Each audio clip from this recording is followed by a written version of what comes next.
The first topic in management of information systems that we're going to look at and explore a little bit is the notion that technology has flattened the world. Thomas Friedman wrote the book, The World is Flat. Thomas Friedman is a 3-time Pulitzer Prize winner. He has served as a foreign affairs columnist for the New York Times, and he has 6 bestsellers, one of which is The World is Flat. Now, what he means by the notion that the world has been flattened by technology and advancements that technology has brought society is that once upon a time, if I needed to have a house built or an expansion to my house added on, I would need to go to a carpenter. If I needed a certain crop to be planted or to have a certain crop need met, I would need to go to a farmer. If I needed law advice, I would have to go to a lawyer. And if I needed medical advice, I would have to go to a doctor. Well, what has happened is that throughout the ages of globalization, there have been 3 key points in time where globalization and technology has started leveling that playing field and knocking down those barriers where the silos once existed, the silos of all of the knowledge that resided with the doctor, the silo where all of the knowledge resided with the lawyer. Technology and advancements in globalization started leveling that. So what's meant by globalization? Well, globalization 1.0 occurs between the dates of 1492 to 1800. Now, the key things that were happening during that time in society is individuals such as Christopher Columbus started exploration. And exploration is one of the biggest driving points behind globalization 1.0. The world started becoming a little bit more flat because societies in different countries started opening up trade, started opening up expansions for travel routes and things like that. So the world started opening, while the world started expanding some, it started becoming a little bit more flat. As we transition into 1800 to the 1960s, we experience globalization 2.0. During this time, transportation and technologies involving transportation advance at a little bit more rapid pace. Advancements with the railroads, especially within the United States, how we started expanding into the western part of the country by the use of railroads, it made travel a lot easier. That and the steam engine progressed that era through a lot quicker. As we go into the 1960s to the year 2000, we experienced the second half of globalization 2.0. During this time, technology really starts kicking in within the concepts of how we think about technology. The computers, the sharing of knowledge, and finding more things out about space and space exploration. So things like satellites, fiber optics, which has revolutionized how communication can occur and how quickly communication can happen through fiber optics. And then naturally the computers. So all of these, again, technology is like a big wrecking ball. It goes swinging through the silos of knowledge of people who once possessed knowledge in those key areas, and it started opening it up to the average person, especially computers.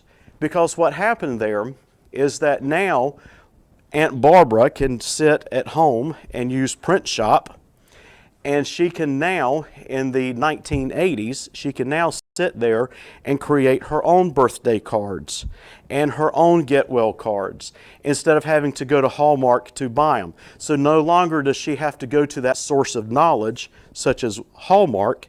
She can now do it herself. And that's really an important concept within this notion. As we transition from one globalization era to the next, it becomes society and members of society become a little bit more self-reliant instead of dependent upon other people who possess that knowledge. As we go into globalization 3.0, which is the 2000s up until where we're at now, it's mainly focused on access to information. Technology, the use of fiber optics, the use of computers, they all connected together and formed this marvelous little invention called the internet. And through the internet, people began to see that they didn't have to always go running to the doctor every time they had a pain in their little toe. They could go to somewhere like WebMD, look up the symptoms, and come up with a self-diagnosis from there, and then determine if they need to go to the doctor or not. So again, the whole notion of being self-reliant and access to information. Going in with that, technology and the internet has made the world a much smaller place to live. It is a lot easier now to send an email. It is a lot easier now to Skype. It is now a lot easier to instant message using the technologies through globalization 3.0 than it is having to send a telegraph or having to send a carrier pigeon or having to send the U.S. Postal Service. So again, the whole notion of no longer do we have to go back to the sources of knowledge. We can now operate with the knowledge and gain knowledge ourselves to be self-reliant. So the world is becoming even more flat. So in doing this, there were 10 flatteners that have helped this go. And predominantly, it began within globalization 2.0, towards the mid to end of globalization 2.0. The first was the fall of the Berlin Wall.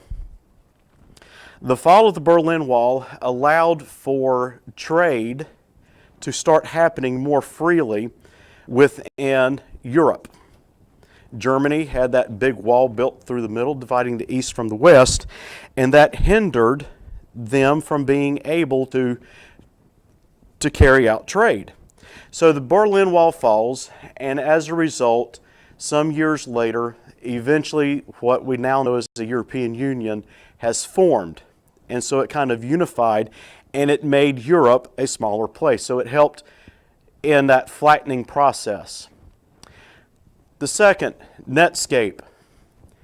With the World Wide Web, in its early infancy years, it consisted of what was called a gopher and gopher sites. It was totally text-based. There was nothing friendly or easy to getting access to that, and it's not what we would call today very user-friendly. So Netscape was invented and put out and made available for the public so that Aunt Barbara, sitting in her kitchen on her personal computer, she is now able to use a dial-up version of American Online. And now she has a web browser where she can now search the internet for graphics to customize her little birthday cards and get well cards. So again, it's putting more power in the hands of the average everyday user. It's leveling the playing field. No longer would she have to go to a graphics art designer if she wanted a custom-made clip art. She can now use Netscape and search for that and download it. The third, workflow software. This allows managers to be able to look at and manage day-to-day operations and help to establish higher rates of efficiency. And again, starting the use of computers and networking allowed companies to start being able to share data between departments more easily. Thus, the notion of workflow software that helped them to come up and make better decisions about operations. Uploading. Uploading was a flattener. Because now, through the use of uploading, the average person, and we'll still use Aunt Betty, she can now go and upload her own collection of clip art that she's made. Now, it's something that in today's society that we take for granted, but in the early infancy of the internet and the introduction of Netscape, it didn't happen and it couldn't exist. So the ability for the internet to evolve and the technologies used in managing the internet allow for the average person to upload content to YouTube, to whatever wiki pages, whatever. They can now upload their own content and their own knowledge for the world to have access to. Outsourcing.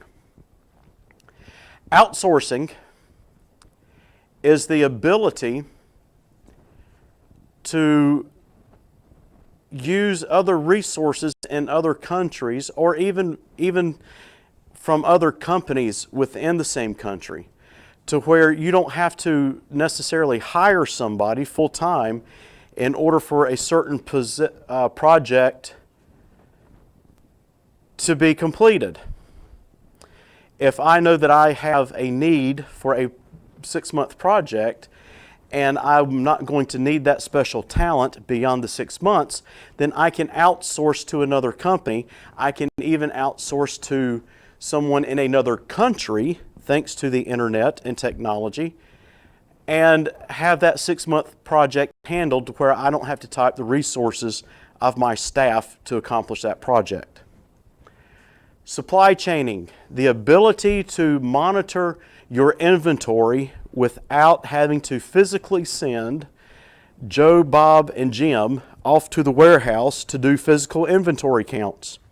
Through supply chaining, you're utilizing your system to keep track of inventory and to let you know which products are reaching certain inventory levels.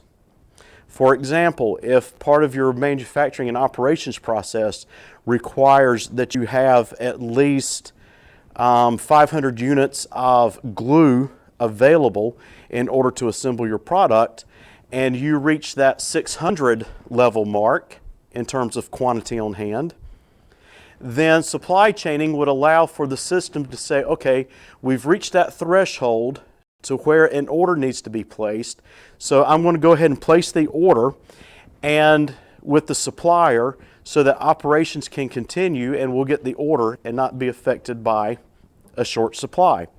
And all of this ordering from the supplier happens from the system, and the system triggers it, the system initiates it without having to have human intervention. And we'll get more into that as we progress into chapter 8. We cover supply chaining quite extensively. Offshoring is simply taking your operations to another country because you can utilize the resources, whether it's labor or whether it's raw materials, in that other country at a lot cheaper rate than what you can from within your own home country. Insourcing. Now, Dale was ingenious with insourcing. And I would encourage you to look up the case study and look at what Dale did with insourcing. Dale was a forerunner in selling and in establishing the sales of personal computers. Now, going into the mid to late 1990s, the biggies were typically IBM. They were this obsolete little company with a cow logo called Gateway. Compaq was one, which I think they're out of business now. And 2 or 3 others. Well, here comes along Dale. Dale says, you know what? We're going to, instead of selling to wholesalers and selling to other people in the middle, we're going to sell directly to the retailers and cutting out the people in the middle. So that allowed them to be able to cut down on the price of their PCs. Well, they take it a step further and they become the first PC manufacturer to utilize the internet. Again, the notion of flattening. And the way that they flattened this process for the average person is that through the internet, they allowed the user to be able to create an account on their website and order a PC exactly to their specifications. No longer was it boxed up and packaged up, and you had to buy what it was as it was at that price. You, the user, on a fixed budget, could say, well, I don't need so much in a graphics card, I can scale back on that. I don't need quite as much memory, I can scale back on that. I do need a bigger hard drive, let me add that. And you could customize it to fit your budget and fit your needs a lot better. And Dell was ingenious with that. But they were short-sighted. And this is where insourcing is coming into play. They did not anticipate the popularity that this was going to take on. And very quickly and very rapidly, they became the forerunners in the PC business. And one of the big names that people bought most frequently for that very reason. Well, one of the areas that caught them by surprise was shipping. FedEx was making a little hefty bundle off of shipping all of these PCs for Dell. And in doing so, Dell was struggling, even though they were one of the market leaders, they were struggling in being able to have a healthy profit margin off of this. So they started thinking, how can we do this different?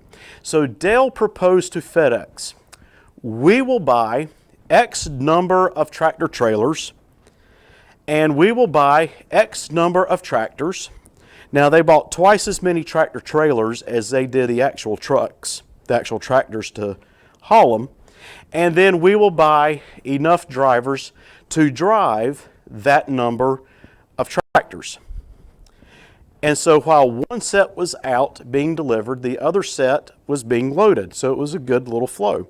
And so insourcing, when Dell, and this is where insourcing comes into play, when Dell did this, part of the contract that made this whole concept of insourcing brilliant is that they arranged for FedEx to still maintain the equipment.